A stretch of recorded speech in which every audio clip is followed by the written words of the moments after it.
ആണ് ഫ്രാൻസിസ് സ്വന്തം കൈകൊണ്ട് പുതുക്കി പണിത, പിന്നീട് ഫ്രാൻസിസ്കൻ ആധ്യാത്മികതയുടെ തന്നെ പിള്ളത്തൊട്ടിലായി മാറിയ പോർച്ചുഗല ദേവാലയം.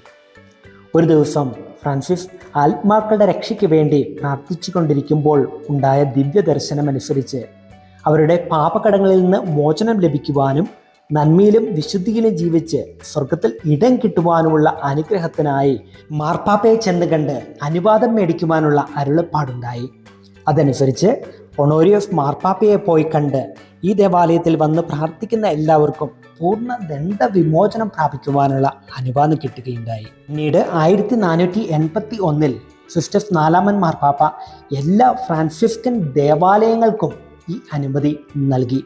അതുകൊണ്ട് ഓഗസ്റ്റ് 2 പോർച്ചുഗല ദണ്ഡവിമോചന ദിനമായിട്ട് ആചരിക്കുമ്പോൾ അടുത്തുള്ള ഏതെങ്കിലും ഫ്രാൻസിസ്കൻ ദേവാലയത്തിൽ പോയി പ്രത്യേകമായി പ്രാർത്ഥിച്ച് അനുതാപത്തോടുകൂടെ കുമ്പസാരിച്ച് ഒരു സ്വർഗസ്ഥനായ പിതാവും ഒരു നന്മ നിറഞ്ഞ മറിയവും ഒരു ത്രിത്വസ്തുതിയും ഒരു വിശ്വാസ പ്രമാണവും ചൊല്ലി മാർപ്പാപ്പയുടെ നിയോഗങ്ങൾക്ക് വേണ്ടി പ്രാർത്ഥിച്ച് പരിശുദ്ധ കുർബാന സ്വീകരിച്ച് നമുക്കും ഈ പൂർണ്ണ ദണ്ഡവിമോചനം പ്രാപിക്കാം.